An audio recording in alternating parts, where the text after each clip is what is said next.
All righty. And we are at the top of the hour. So I want to thank everybody for joining us on the webinar today.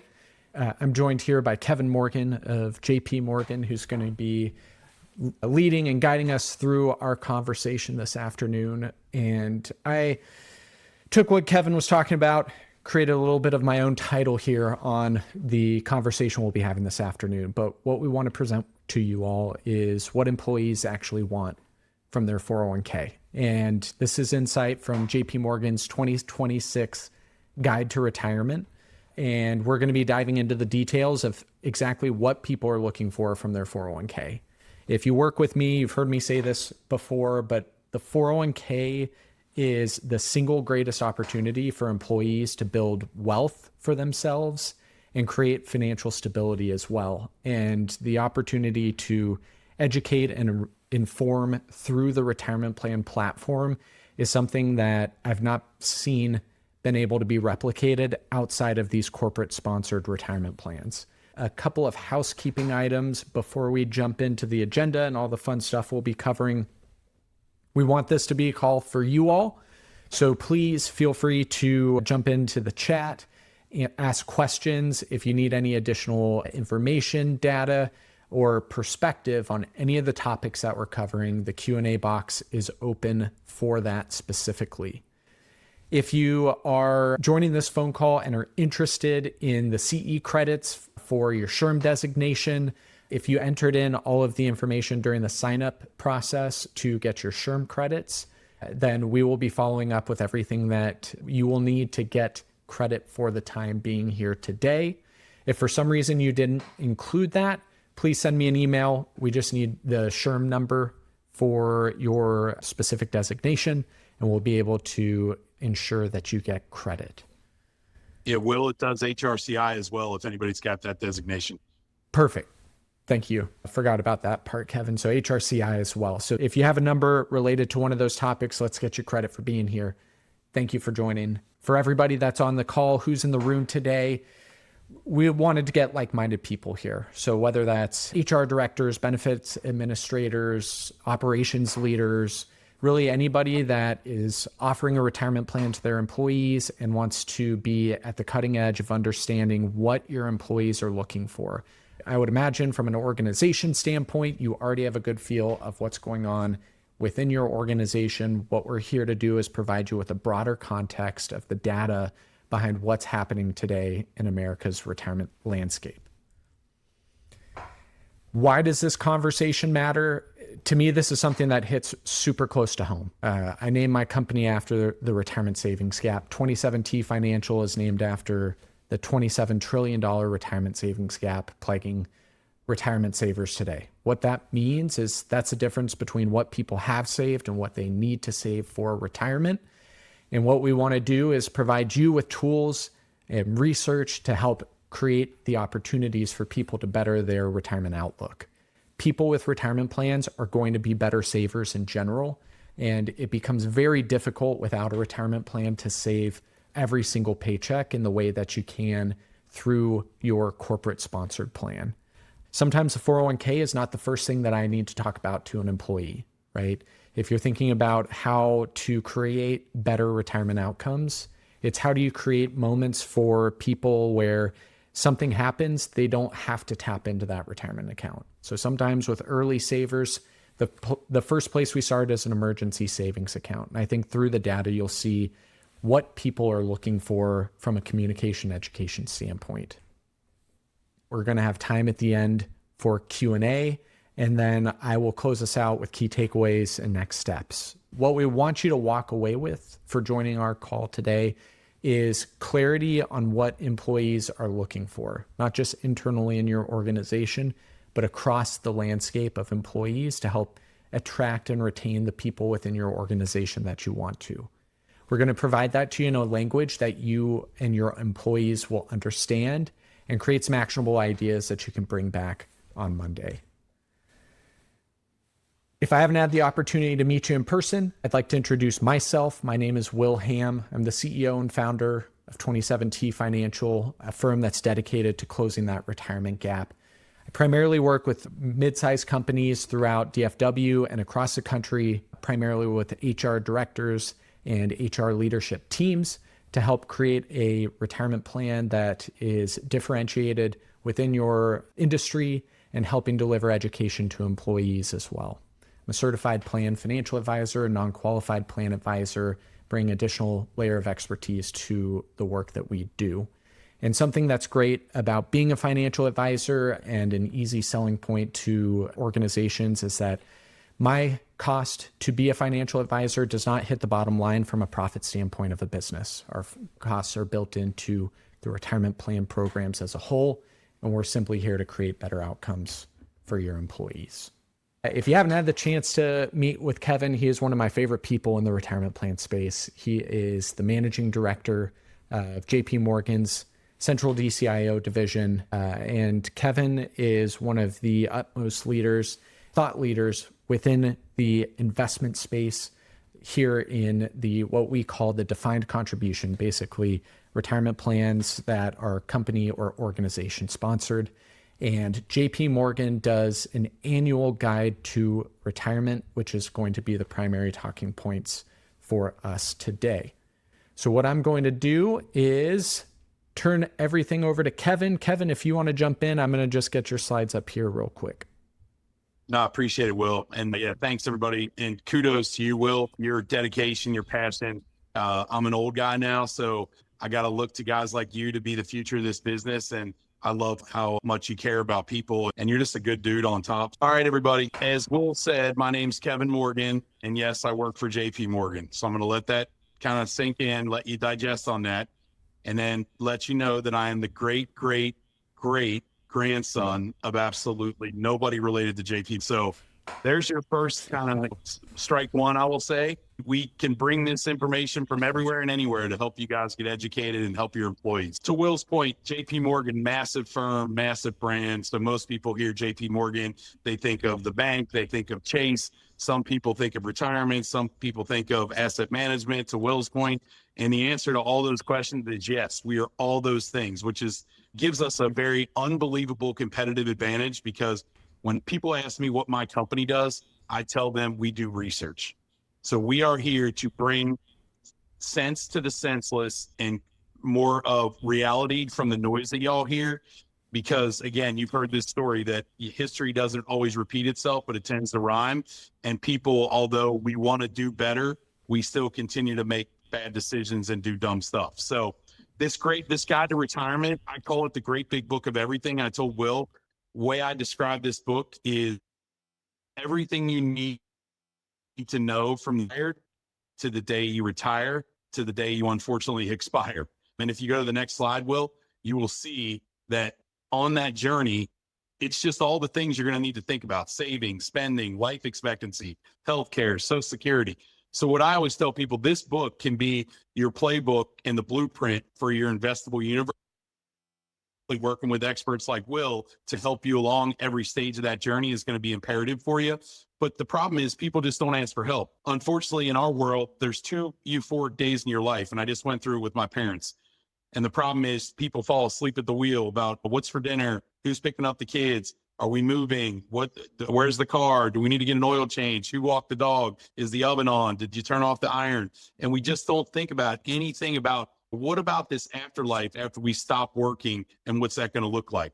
So what this book is intended to do, it's going to geek you out a little bit, because there's a lot of slides, a lot of stats that are going to probably blow your brains. It's going to freak you out a little bit, because there's a lot of stuff on here that you're probably going to think, oh my God, I didn't do it right. I'm doomed. There's no way I can fix my future. And then at the end, we're going to help you out, because all this stuff is not intended to freak you out or geek you out. It's intended to give you the playbook of how you can get from where you're at to retirement on your terms, and then live that happily ever after that we've all been promised, that once we work, it's going to be roses and rainbows, and we're going to have this happily ever after life after we finally get to stop working. If you go to the next slide, Will, this is a quick piece I like to throw in there. We do this every quarter. Everyone gives me the hey, Kevin, what's the crystal ball? What do you think's going on with the economy? When's the war going to end? When is the Fed going to cut rates? what we've done is just put this little quick hit list together to show if you break down the world into these categories, you look at growth, jobs, profits, inflation, interest rates, and then think about what the risks are in all those areas and then where the opportunities are. It's a great playbook. So I'm not even going to attempt to do that, but this is a great piece for you to rip off and just get JP Morgan's kind of every quarter. This is how we see the world. So just another something you can take away from the presentation. Next slide.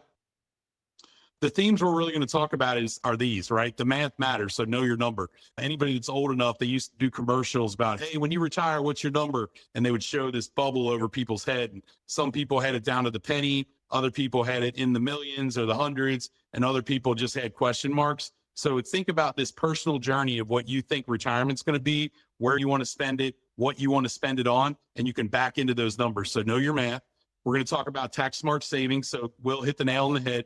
What we have in our country is not an investment problem. It's not a politics problem. It's not any of these problems we read included on. It is a savings problem. And because if you save enough money, it doesn't matter what all the other stuff is. You'll be fine in retirement. We're going to talk about the risks of spending. A lot of people have this delusion that, hey, I've had my great years. I'm going to retire. We're going to go back to eating ramen noodles. I can promise you my parents are a perfect example. You spend more in retirement than you think because you like the nicer things in life. We're going to talk a little bit about Social Security. So normally when I say Social Security, I get a laugh or people just roll their eyes and say, I'm screwed. I'm never going to be able to get it. It'll be gone by the time I retire. But we're going to debunk some of those myths.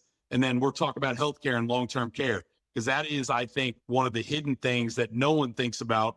Everybody thinks, yeah, that happened to a neighbor of mine. It happened to my aunt, but I'm healthy. My spouse is healthy. My kids are healthy. It's not going to happen to me. And unfortunately, at some point in all of our lives, it will happen to us. So we'll talk about those themes. There's good news, there's news, and there's bad news. The good news, we'll start with the happy part. There are a couple of things you have total control of. You have total control of what you save, and you have total control of what you spend. There might be some pain in those things, but you control those two things. You have total control of where you put your assets, who manages them, and what that allocation looks like. So that's the good news, right? Those are things that you can put your hands on, you have total control of, and you can do things the way you want or with a professional. The problem now, where we start to lean, some control. You have some control of where you work. You have some control of what you make. If you're not happy with your salary, you go knock on the boss's door and start slamming on the table, or you can change jobs. And obviously you have control of how long you want to work to a certain degree. And then you also have control of longevity. I joke around. People are like, Kevin, what if I outlive my money? So if you don't have enough money and you're worried about outliving it, you might want to pick up some bad habits. Stop working out, start drinking more, maybe pick up a pack of cigarettes, because you can control your longevity too. Again, we hope you do the right things, not the wrong things. And we'll talk about that. The bad news here, these two things are out of our control. They always have been, and they always will be. We cannot control markets. Everyone's, when are markets going to stop being volatile, Kevin? The answer is never. Now, the good news is, Will, markets always go up. They just don't go up in a straight line. They go up jiggity jaggedy, and there will always be volatility. And the other piece of this equation that you have no control of, unless anybody wants to run for the president, I don't see any hands going up, taxes and the policies that are generated out of Washington, those things are going to be force fed down our throat, either at the local, the state, or the federal level. And those are things we have no control of. So knowing that is the foreground, we'll go to the next slide. Life expectancy is huge. In the world today, if you are in a couple, the odds of one of you living to be 100 is higher now than it's ever been. The odds that either or both of you will live into your 80s and 90s, higher than it's ever been. Life expectancy higher, all because of technology, medicine, wellness, like we were talking about, people taking care of themselves.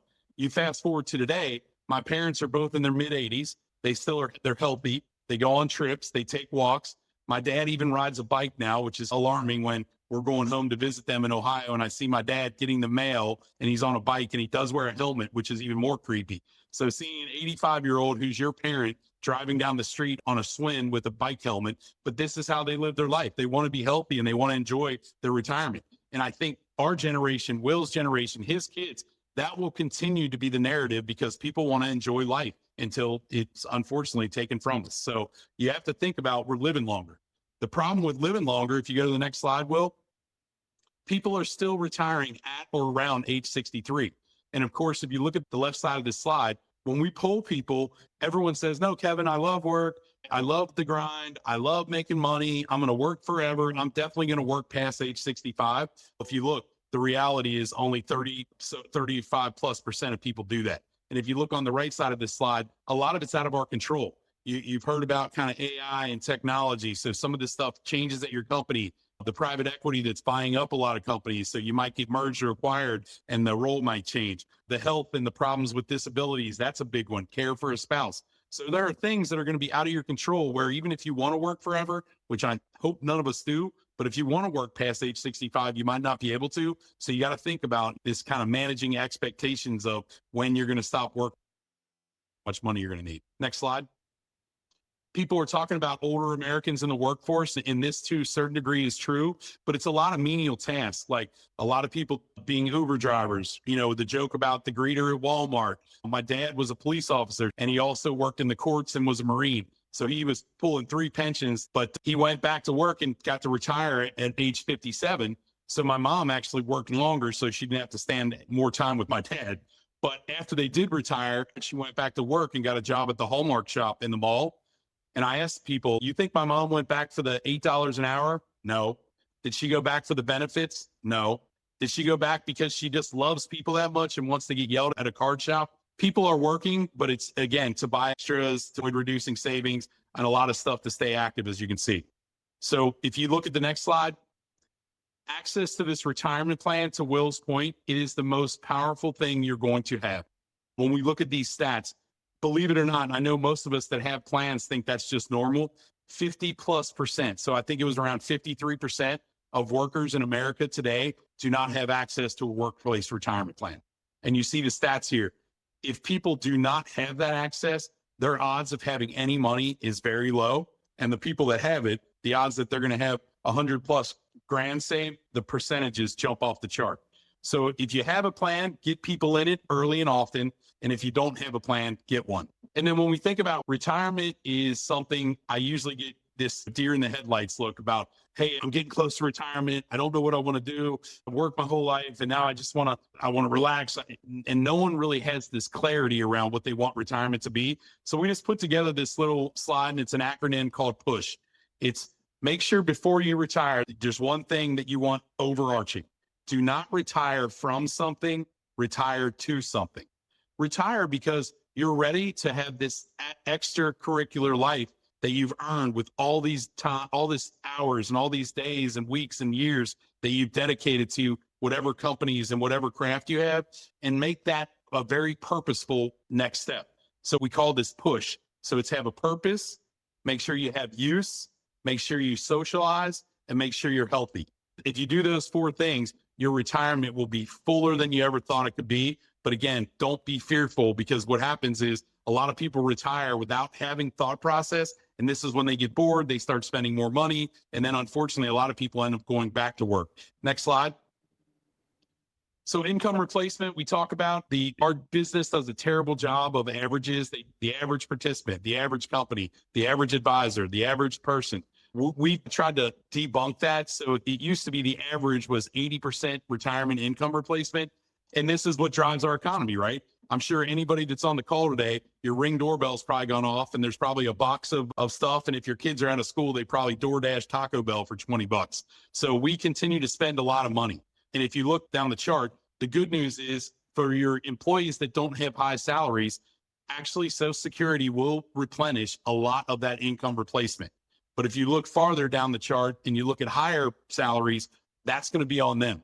Pensions are a thing of the past. There's only 6% of now. So the reality is Social Security and people's savings are going to be how they get to the finish line. And now the income replacement is closer to 100% than 80. So we're going to need more money because we're retiring at age 63 and we're living longer. So that math has got to math. Okay. Next slide. So the problem, Will alluded to it, we got to get people saving more. We've got this tremendous savings gap in America. But when we tell people you need to save more, again, deer in the headlights. Hey, I'm living paycheck to paycheck. I can't afford this. I'm paying my bills. Gas is $5 a gallon. Meat is $7 a pound. Oh, I'm getting killed at the grocery, at the pump. I can't do it, Kevin. So what we've done is just try to make this easier for people to say, okay, Here's if your age is X and your salary is Y.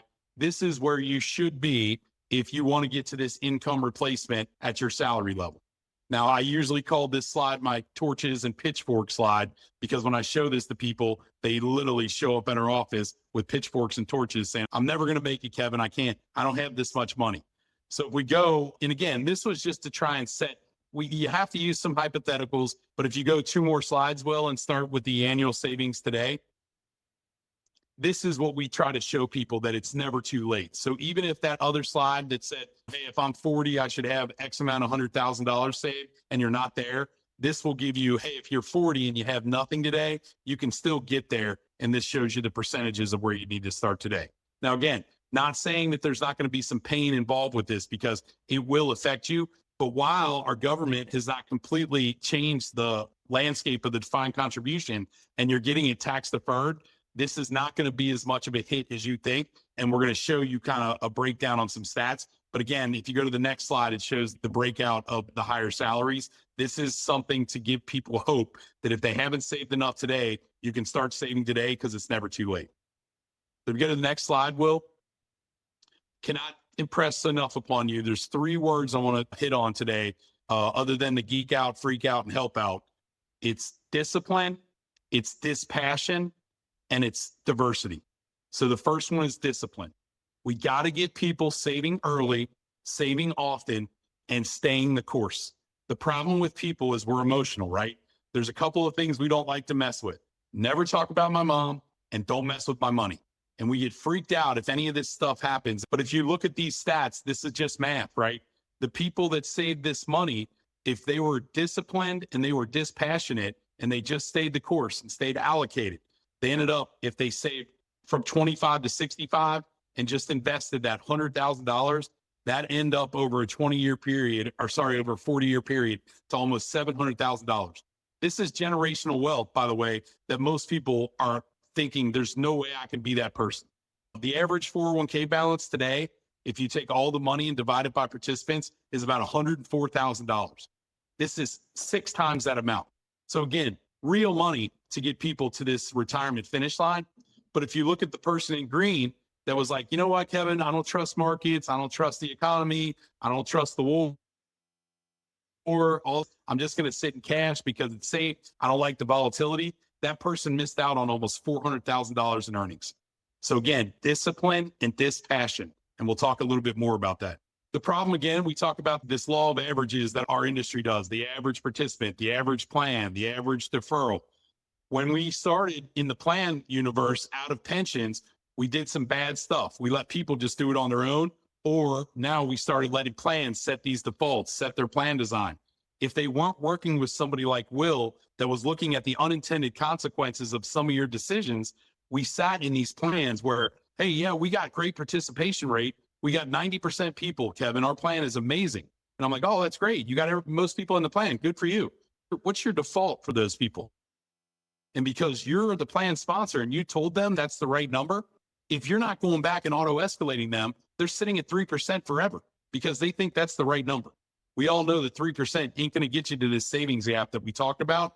So just getting people to baby step into this 1%, if they do that 1% over that 40-year period and they get it just to get to up to 10%. So if you start at 3 and auto-escalate to 10, that's $84,000 these people get in their wallet.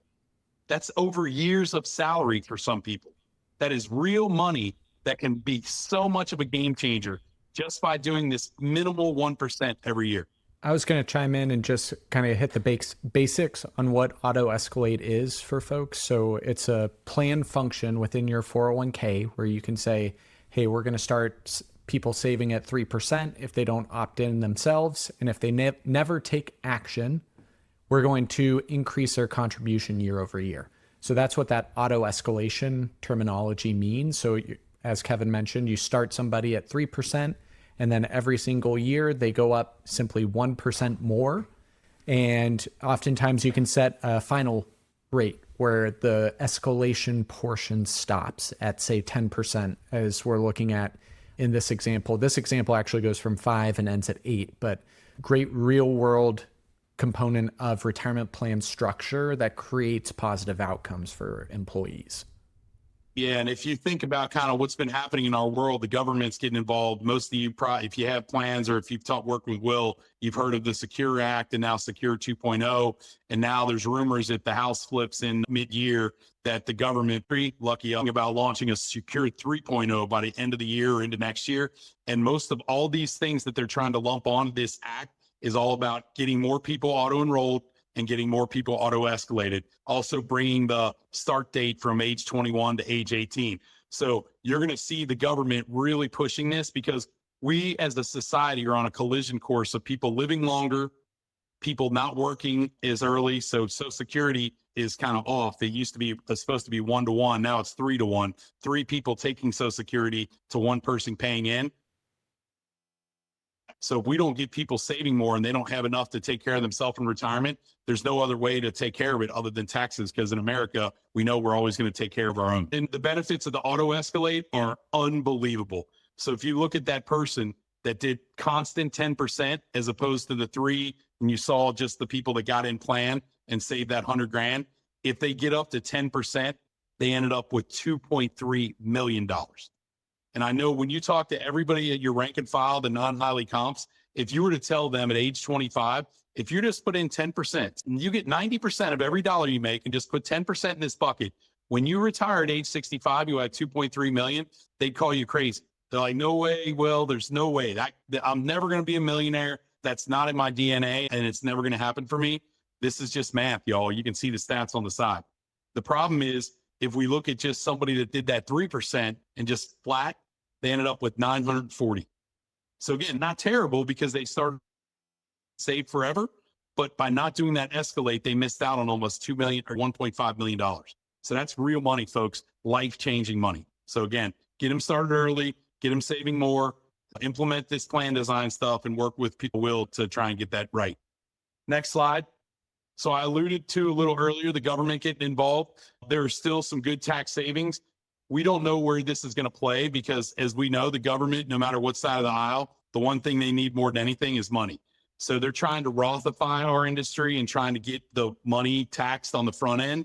Today, as it stands, you'll see the 401k is still not taxed on your contribution, not taxed on your growth. But when you take it out, you do get taxed. So you see the breakdown on the Roth, you get taxed on the front, the growth does not get taxed, and the withdrawal does not get taxed. So talking about all this taxable stuff, make sure that you're talking to Will or you're talking to an accountant or some kind of expert in this area because it's a very personal thing. But I would tell you the best piece of the story here is the health savings account because that's the only thing in the world today that does triple tax saving. The problem is people have these plans and they're starting to become more prevalent.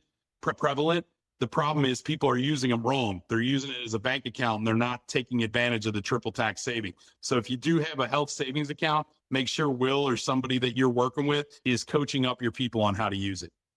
So Roth, I always tell everybody, a lot of these discussions and decisions are very personal. We'll talk a little bit more about that with Social Security and healthcare and long-term care.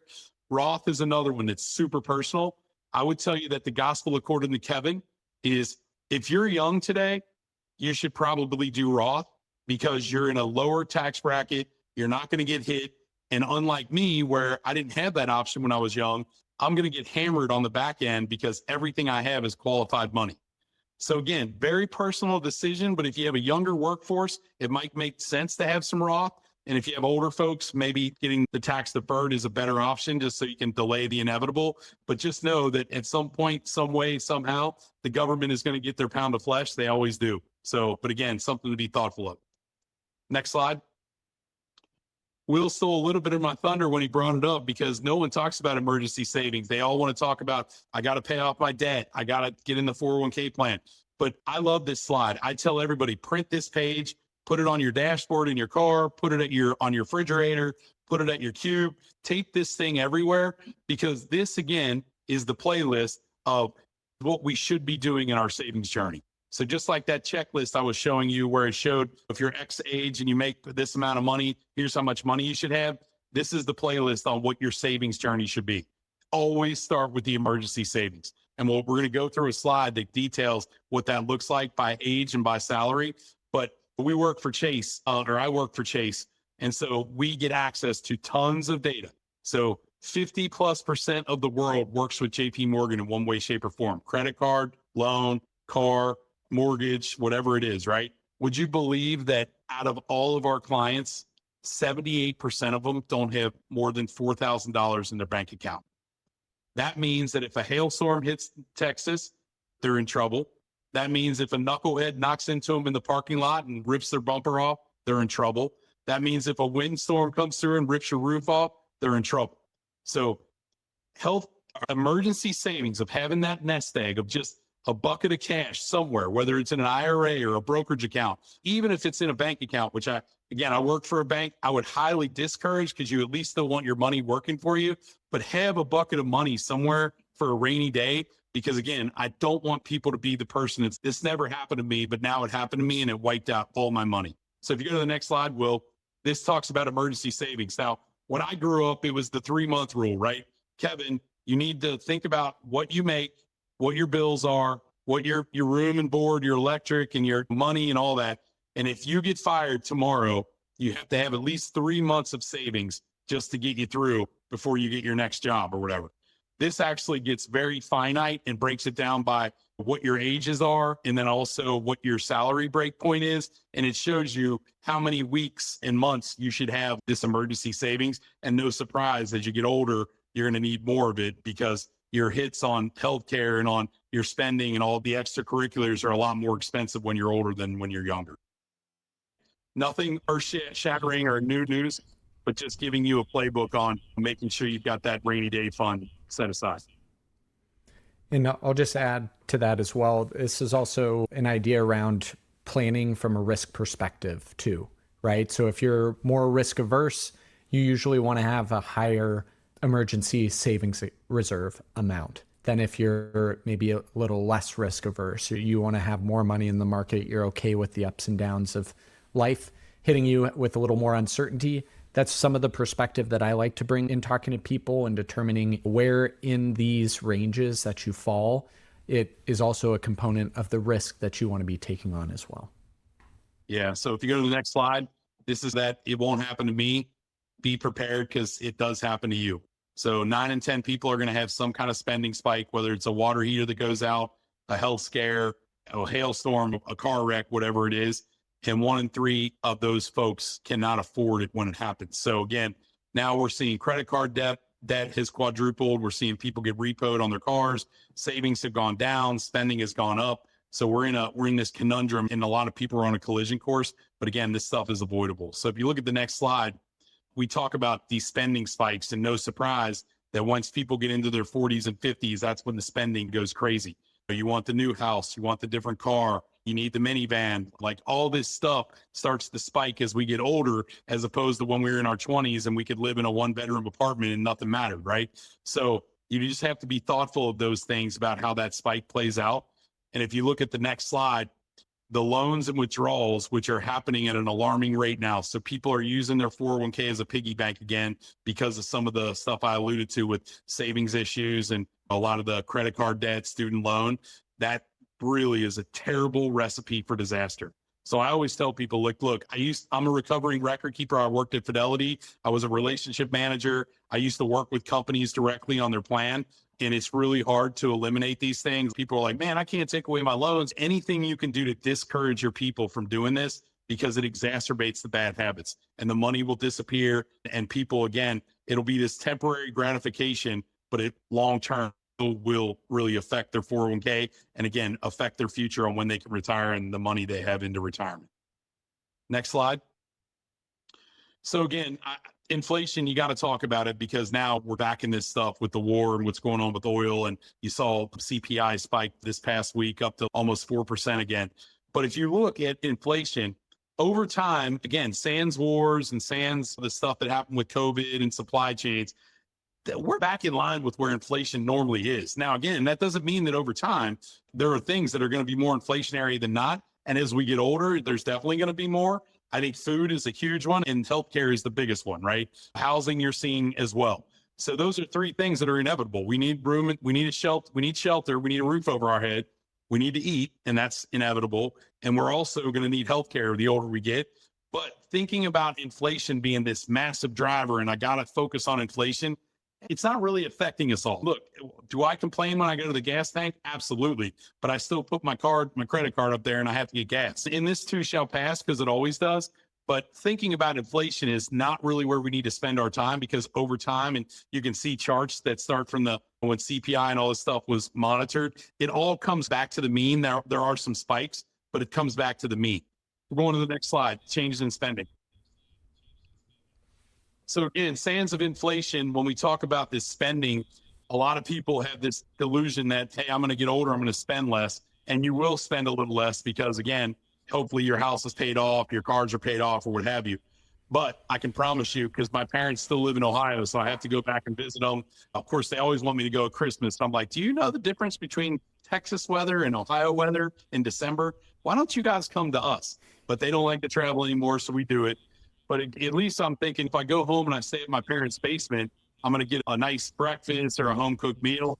So I wake up in the morning and I go out, don't smell bacon, I don't smell pancakes. My mom's out reading the paper, my dad's having a cup of coffee. I'm like, hey, not for nothing, but what's for breakfast, y'all? And my mom just smiles and says, we don't really cook anymore, but you can check what's in the pantry. So the go-go years are age 55 to 65, when you have more money than you've ever had. Hopefully your kids are not living in your basement. You're going on the trips you want to go on. You're living this euphoric life. You're getting close to retirement. You want the filet instead of the hamburger. You want the good bottle of wine instead of the box wine. And you're just kind of spending like a drunken sailor, right? Because you're like, hey, we've done it. We're close to the finish line. We've got money saved. We've done all this stuff right. And that's go-go. The slow go is age 65 to 75, when all of a sudden the aches and pains start to be problematic. Maybe I need to get a knee replacement. Now the vacation that we went to Europe and we walked 2,000 steps a day, maybe I just want to go and walk around the mall today. So you start just spending. And then the other big haunting reminder is in 65 to 75, you're not working anymore. So no more money being pumped into the accounts. You're just throwing out. So if you couple that with your spending habits and maybe a down market, you look at your account and all of a sudden it's lower than you were like ready to stomach. And that's when you're like, hey, honey, like, we're not going to Bob's tonight. We're going to Old Country Buffet, or we're going to Luby's. So let's pump the brakes, or we need to cook at home tonight. So you have these slow go moments. And then age 75 on, we call no go, because it's, man, like the knee surgery that I had, like now I don't want to go anywhere. I'd rather just kind of hang out. The grandkids that I used to love seeing, they're teenagers now and they're annoying. So I don't want to drive across country to see them anymore. So you start kind of having these no-go where money's tighter, your health is where it is, you're grumpy, you're older, and you start to slow down. And we call those no-go. So if you look at these next, it just breaks down these age and these spending spikes continue to stay the same. On is the next one, sequence of return. You have to be so thoughtful. When I talked about discipline and I talked about diversity and I talked about dispassion, remember we talked about the average of 4,000. So we're even going to give those people $1 million. So we're going to go up to $1 million. If you start spending a lot more money and you couple that with bad markets, even $1 million is gone in 2 years. So again, I tell people, you can pick when you want to retire. You just can't pick the markets you're retiring into, which, to Will's point earlier, is why your risk, where you're allocated, and what your thought process is on this bucket of money you have and how long you need it to last has got to be more dialed in and more thoughtful than ever once you're into retirement. So if we go to the next slide, we talked about that spending volatility. This is the perfect one. It's literally talking about this slow go-go. Next slide. I told you do a terrible job of averages here. They used to tell everybody, and Will, even as a young guy, probably has heard this a million times, oh, you're only going to spend 4% retirement. That sounds like a great idea until you need to get the roof done, or you need to buy a new car, or you have a kid that's now moved back in, or you're going on this big vacation because you've worked your life and you want to do this stuff. So again, giving people this $1 million, which is, again, 10 times more than most Americans have saved today. If they take 4%, it will 100% last you till you die. But if you just spend 2% more dollars, that money's gone in 18 years. So we talked about people living longer. So if you retire at age 63 and you only get 18 years with $1 million, That's going to put you at 81 years old with a goose egg in your account, not somewhere you want to be. So again, discipline, dispassion, diversity, and working with an expert is the key to all this stuff. Okay.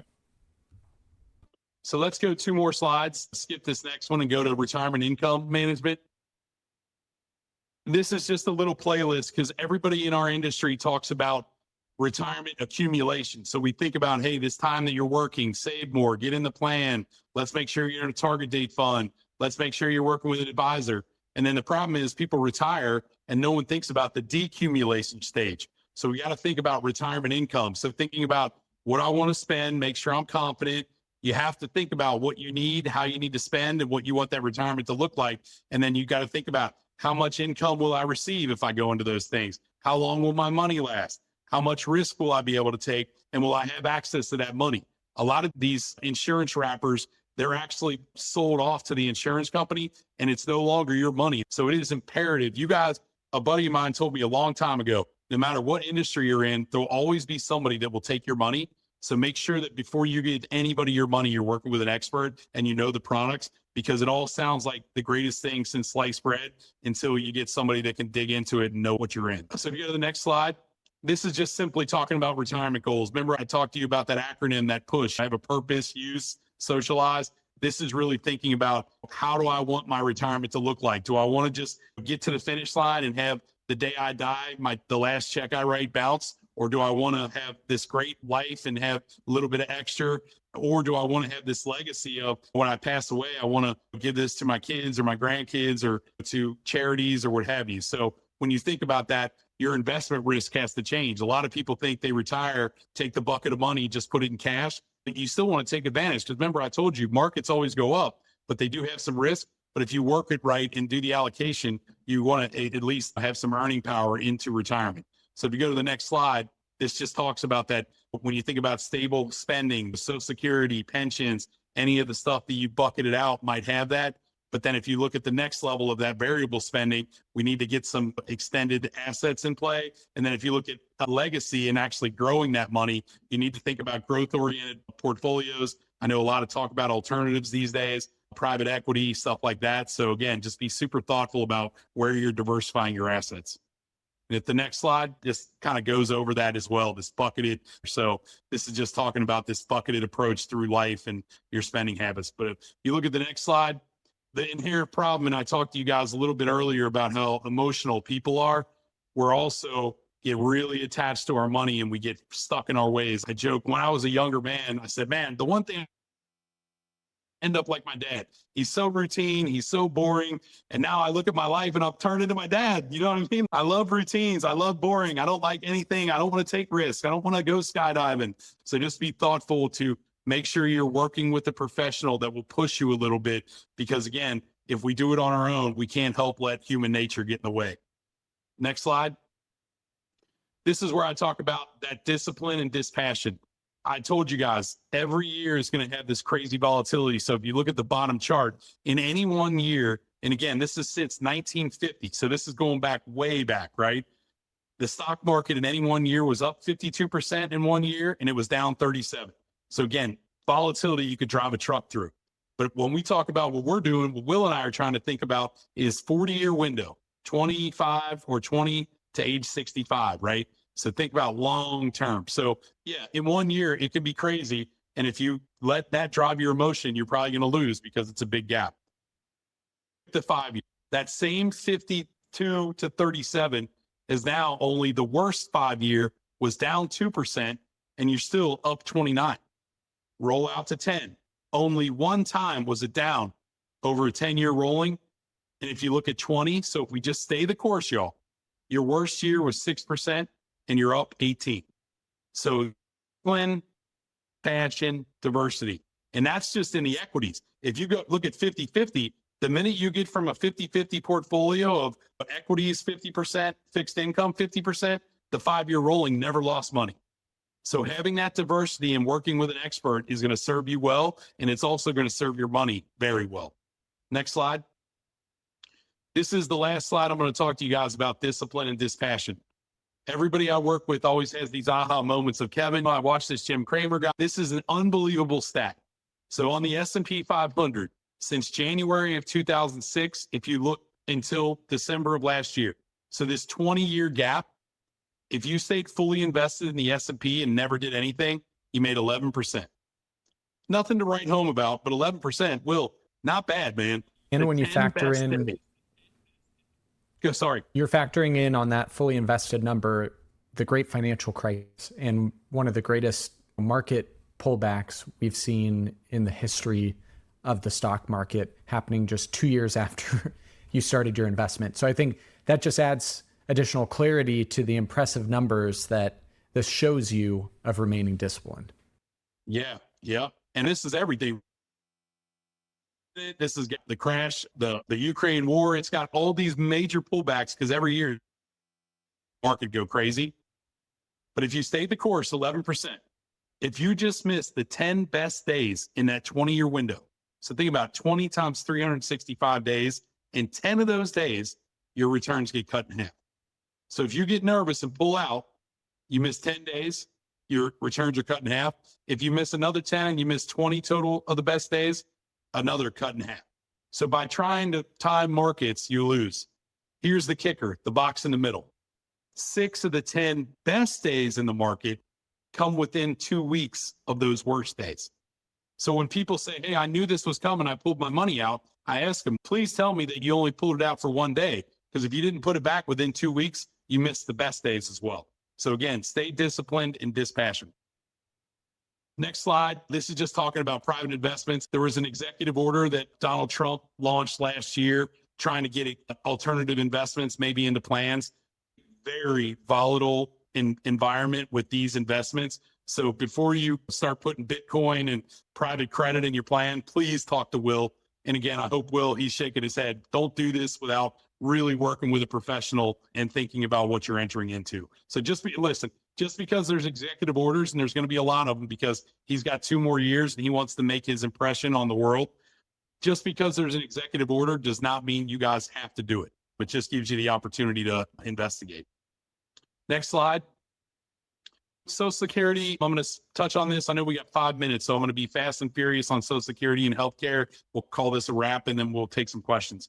If anybody in the world, either on the left or the right or anywhere in between on your politics, thinks that any politician's going to come in and run for president or any high-ranking official seat and say, my number one thing is we're going to get rid of Social Security, we've lost it. They're never going to get rid of it. Now, will it have to change because of the math?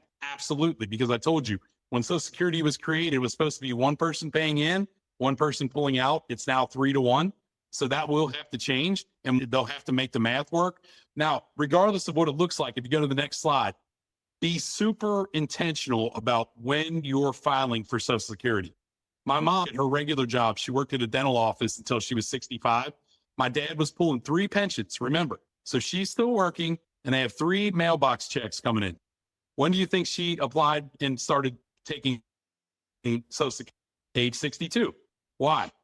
Because a letter and eligible for Social Security, you've been paying it all your life. You can now get your money back. That was the government basically baiting her in early distribution because she could have waited to age 65 and got full retirement. And instead she lost 30% of her retirement. So if you can wait, because it's real money. If you look at the next slide, this is how real that money is. If you claim at age 62, $2,900 a month in the current state, if you waited to age 70, if you just wait till age 67 now, that goes up $1,300 to $4,200. So real money a month. If you can wait to age 70, if you think you're going to live long, other assets, or if you have other checks coming in, or you can live off something else, $5,200. That's real money, y'all. So again, very thoughtful. If they don't have to pay you full, they'd rather pay you less. So make sure if you look 2 more slides, Will, it's one of my favorite slides on Social Security. It literally just gives you a decision tree on, are you working? Yes or no? If you are working, can you delay claiming? If you're not working, look at all these different things to consider, because no one's sitting there with you when you turn 62 and you get that message from Social Security. Medicare, no way I can wrap it. It's just going to be expensive. It's not going away. This is just a great little slide for you to look at the options. this is something you do have to do. So when you get to close to age 65, make sure you walk you through getting signed up for Medicare. Miss that, it's not good. So make sure you're aware of Medicare. Again, I'm in this business. No one's trained me on this stuff. I had to learn all this on the fly. So make sure you're getting as much help as you can. And if you look at the next slide, no shock, the older you get, this stuff is going to be an alarming price tag. Medicine's going to get more expensive. Doctor's visits are going to get more expensive. Insurance is going to get more expensive. So you have to factor that in, because people are talking about retirement, about, hey, our travel budget's going to be, food budget's going to be this, or we'll do this, and our rent and all that stuff, our electric, all of our streaming services. No one factors in the extra costs you're going to need for healthcare. So yeah, it just talks about long-term planning. So I'll wrap it up with this. Long-term planning is something that no one wants to talk about, because no one wants to talk about getting sick or having an accident or getting old and all the stuff that is inevitable, because Father Time's undefeated. It is something you tag on to be alarming. And the odds that somebody in 80s or 90s is going to need long-term care is continuing to go through the roof.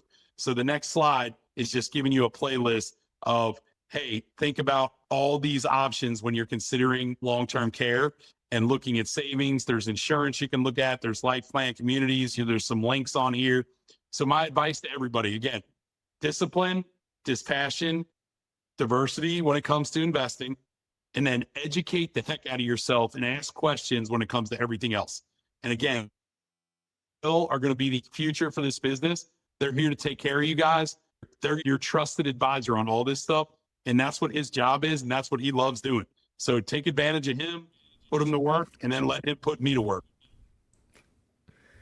Thanks, Kevin. And thank you, everybody, for joining the call. I know we're right here at time. So if you need to jump off, please feel free. We'll still make sure that all the CE credits are issued to everybody. But if you do want to stick around for Q&A, we've got the Q&A box that's going to be available here, as well as the chat box. So both of these have options to put your questions into.